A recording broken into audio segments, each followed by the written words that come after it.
Bismillahirrahmanirrahim. Assalamualaikum warahmatullahi wabarakatuh. Alhamdulillahirabbil alamin. Allazi khalaqal mauta wal hayata liyabluwakum ayyukum ahsanu amalan. Asyhadu an la ilaha illallah wa asyhadu anna Muhammadan abduhu wa rasuluh. Sahabat-sahabatku yang dimuliakan Allah Subhanahu wa taala. Seruan berpuasa ini ditujukan untuk orang beriman. Tujuan utamanya adalah untuk meraih takwa. Nah, apa yang dimaksud dengan takwa? Takwa merupakan menjalankan segala yang diperintahkan Allah dan menjauhi segala yang dilarangnya. Nah, selain sebagai sarana mencapai ketakwaan, ternyata berpuasa juga berfungsi untuk menjaga kesehatan tubuh dengan cara mendetoksifikasi atau membuang racun-racun di dalam tubuh.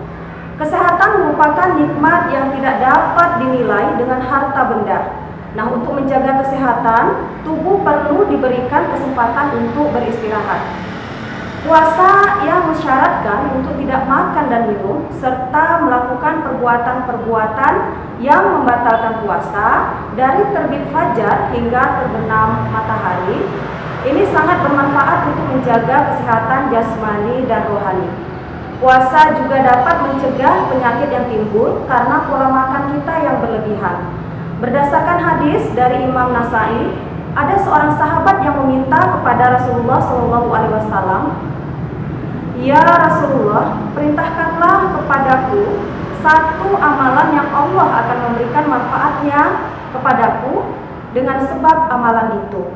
Rasulullah kemudian menjawab, "Berpuasalah, sebab tidak ada satu amalan pun yang setara dengan puasa." Nah, sahabatku yang dimuliakan Allah Subhanahu wa taala, saat orang dalam keadaan kenyang, Allah memberikan satu senjata dalam tubuh, yaitu hormon insulin. Sementara saat orang dalam keadaan lapar, Allah memberikan beberapa senjata, yaitu ada hormon glukagon, kortison, somatotrop hormon. Ketika seseorang dalam keadaan kenyang, gula darah akan naik dan tubuh akan langsung menginstruksikan pankreas untuk menghasilkan insulin. Sehingga kelebihan gula darah tadi akan disimpan di otot, di lemak, dan di hati sebagai cadangan makanan. Nah, kerja insulin yang terus-menerus ketika seseorang tidak berpuasa, ini juga akan menyebabkan sel-sel tersebut mati dan menjadi tua. Nah, sedangkan ketika kita berpuasa, ini tubuh dalam keadaan lapar, maka gula darah akan turun. Tubuh akan merangsang ginjal untuk menghasilkan yang namanya epinefrin, untuk merangsang pankreas, menghasilkan glukagon. Nah, glukagon ini berfungsi untuk memecah cadangan makanan yang berada di otot, di lemak, atau di hati tadi untuk menghasilkan energi, sehingga ini dapat menurunkan berat badan kita.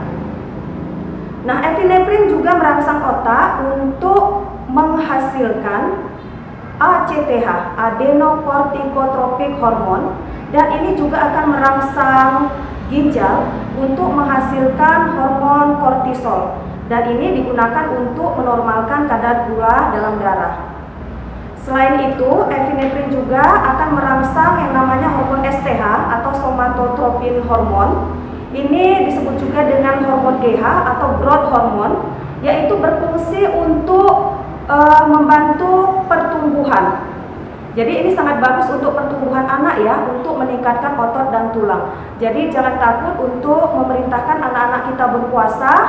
Jangan takut anak-anak kita nanti akan menjadi kurus ya, karena saat berpuasa justru hormon pertumbuhannya akan meningkat. Dan ini juga bagus dilakukan untuk olahragawan yang akan membentuk masa-masa ototnya, karena ketika berpuasa hormon pertumbuhan tadi meningkat, sehingga ketika melakukan pembentukan otot dengan cara berolahraga ini akan cepat dapat dihasilkan otot yang sangat bagus.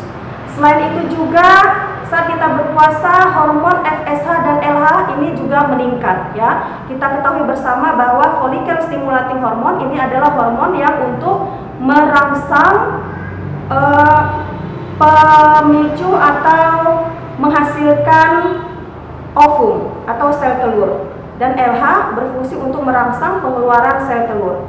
Jadi untuk FSH dan LH ini berguna untuk pematangan organ dan sistem reproduksi. Jadi sangat bagus untuk orang yang ingin punya keturunan melakukan ibadah puasa. Nah, selanjutnya ada dirangsang juga hormon TSA saat kita berpuasa, yaitu hormon tiroid ya. Ini berfungsi untuk mengaktifkan metabolisme tubuh kita. Nah, selanjutnya untuk proses detoksifikasi saat kita berpuasa tadi, ini akan membuat kulit kita juga menjadi lebih mudah menyerap nutrisi saat makanan yang kita konsumsi di saat sahur dan di saat berbuka puasa, sehingga wajah akan menjadi lebih sehat dan cerah. Nah, demikian saja yang bisa saya sampaikan, lebih dan kurangnya saya mohon maaf. Saya akhiri dengan subhanakallahumma wa bihamdika asyhadu an la ilaha illa anta astaghfiruka wa atubu ilaik. Wassalamualaikum warahmatullahi wabarakatuh.